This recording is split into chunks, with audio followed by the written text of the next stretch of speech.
Welcome to 52 Miniatures. Here's some Space Marines. Yay! Most of you will have heard of Slapchop. Well, I got bored one day and created Oilchop. It's a little like Slapchop, but for those with a grim heart. I mean, the spacemen look nice and clean on the box, but personally I imagined murder in a faraway galaxy as something that rubs off, you know. Paint your house and your clothes look like it.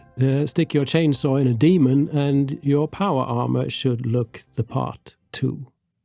Hence, Oilchop.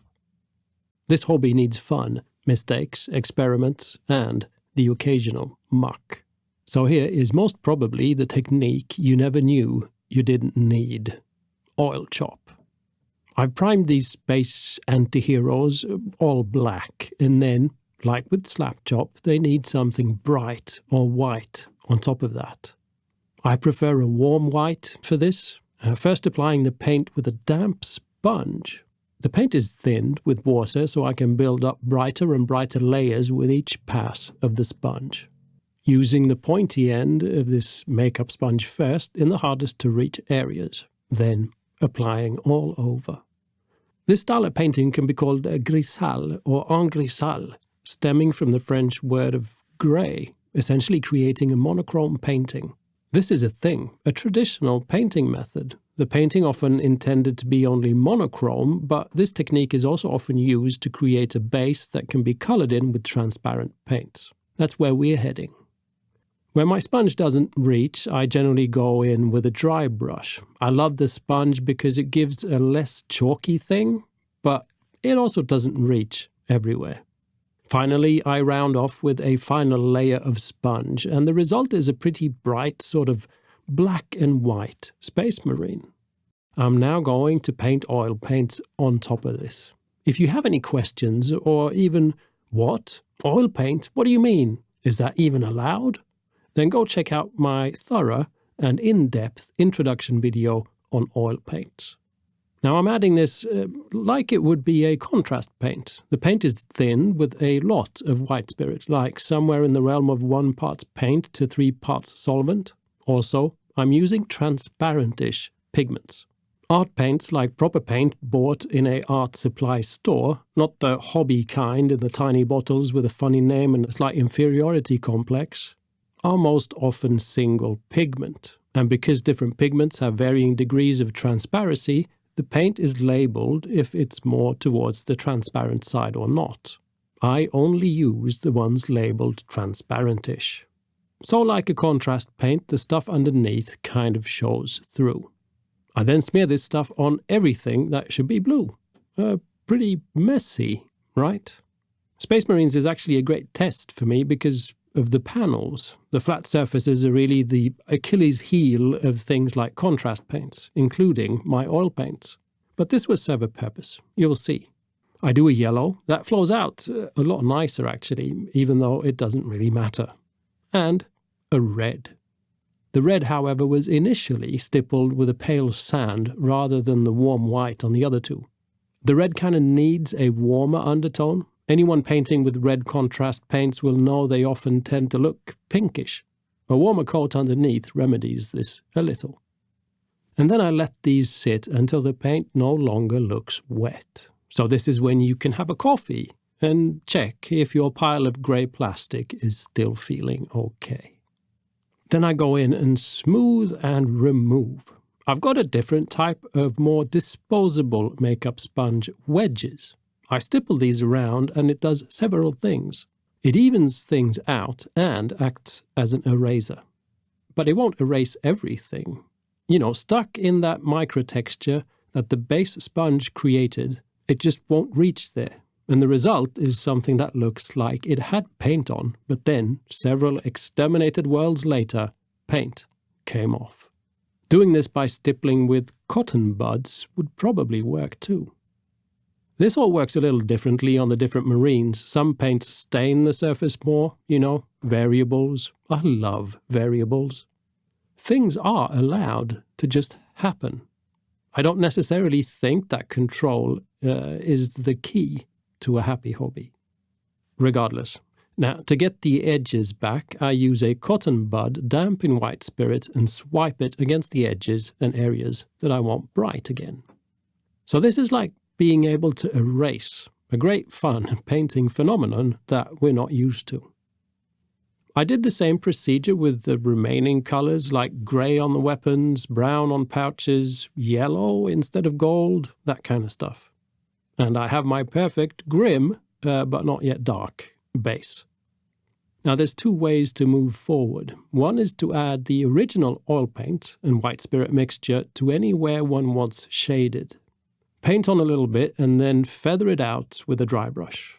This is maybe a more delicate look, kind of like adding a wash, but being able to just add it in specific areas. The slightly scary but cool thing is that because there is white spirit in the mix, it will instantly start to dissolve what's underneath. So as I feather in paint, it mixes with the paint underneath, but it's rather discreet, at least on the blue one.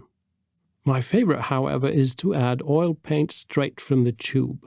This is charcoal grey, which is really dark for the red one, but I just painted it on, then grabbed my dry feathering brush and feathered it out. The oil paint reactivates the oil underneath, but not in the same drastic manner as when there is white spirit in the mix. So when I feather around, it also mixes with the red. It's a lot of fun. The yellow marine got a bit of a mix of the two techniques, using yellow and an almost orange oil paint. Now I'm just showing examples. Normally I just blob on the paint wherever I think it would look good on the entire mini first, and then do a quick pass with the dry feathering tool. And I haven't mentioned it so far, but I'm working at a very swift pace here. That's kind of the point of this whole idea. Now, if I really want to erase, like get some highlights onto this yellow, aka gold, I can use a damp brush in white spirit, and it dissolves everything, and I get right down to the white underneath. And same again, if I'm not pleased, I can go back in with a cotton bud, moist in white spirit, and highlight by erasure. You know, I'm not trying to show set tutorial-like specifics here, just sharing ideas, really. Anyway, now I can of course highlight if I want to, and this too is a bit different. I use only a warm white. It's a tad of yellow mixed into white paint. By painting that on and then feathering slightly with the same brush at the edges, it kind of mixes with the paint underneath and turns into whatever color it should be. It's a little like magic, but without the sacrificed bat and the weird dance. And I can also use absolutely tiny brushes because the paint doesn't dry. But there's of course drawbacks. Fine, sharp detail is almost impossible, and there is very little flow. But the auto blend function kind of makes it worth it. And the look is cool too, this kind of painterly smooth thing. It's like being some kind of airbrush genius all of a sudden. Now the highlights are very symbolic, as in I place them on just like a handful of places for impact, enough to make a point. I don't do it everywhere. Now I kind of figured I was done here, but realized I forgot to paint the eyes. As glowy stuff is really easy to do as well with the oil paint, just feather, feather, feather, I kind of had to. Now you'll spot something cool. I used the same green mix with white for the eyes on all three models. But because we have this awesome reactivation thing, it looks like I used 3 different paints. The blue ultramarine is more turquoise around the eyes. The yellow imperial fist has more of a green, and the red blood angel has a sort of grey. All this looks great and totally, natural, and I didn't plan it. This goes for a lot of things when working with paint that keeps affecting anything you add to it. It's cool stuff and totally different to what we're used to. It's like waking up one morning realizing you actually like jazz. Anyway, I then realized, I forgot to actually give them dirt, like actual dirt stains. Again, very easy, just paint, feather, natural dirt look. Now, however, it's important to mix in a bit of white into my paints, or this would just look dark and not like dust or dirt. The days of working with transparent paints are over. I have a fun dirt twist, however. Like, if you land on alien planets all the time, or fight on asteroids, or get flamed by the breath of a demon, what does that kind of staining look like? So I like to do what I call space dirt, like doing dirt stains and stuff with weird colors. What colors one uses is kind of optional. I have mixed in a little white in all of them, however, same as with the previous dirt, and then kind of just randomly add patches. I've got pink and green and yellow. This is maybe not for everyone, but neither is this entire painting technique, so I might as well just do what I want. Now there's two ways to do this. One is to add one color at a time. This becomes more prominent. The other is to add all the blobs of all the colors and then feather. And I get a bit more of a gentle dirt look when the different paints mix while getting feathered about. Obviously, this also all looks different depending on what color marine I'm doing it on. The pink on the yellow one turns into a bit more of a dark orange. The green on the red marine just kind of looks brown. But all in all, they get that slight je ne sais pas, very important in a grim and dark future, I think.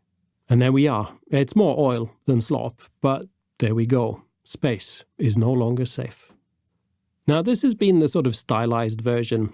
I've kind of tried to show the basic principles of my mucking about, but I have got a final little miniature to show you. It's not finished. It's something I painted during one of my regular live streams on Twitch.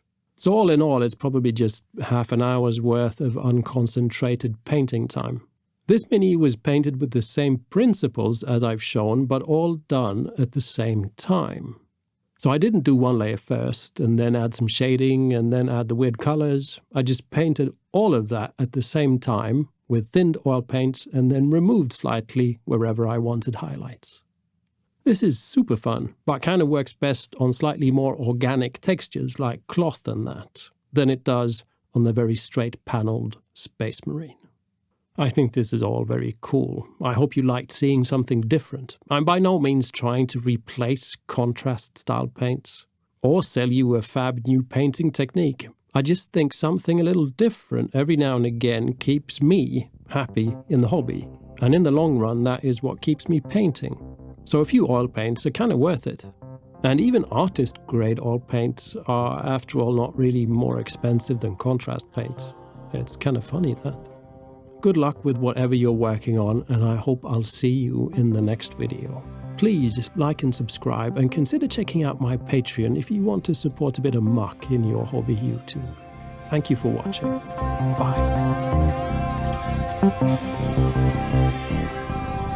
Bye.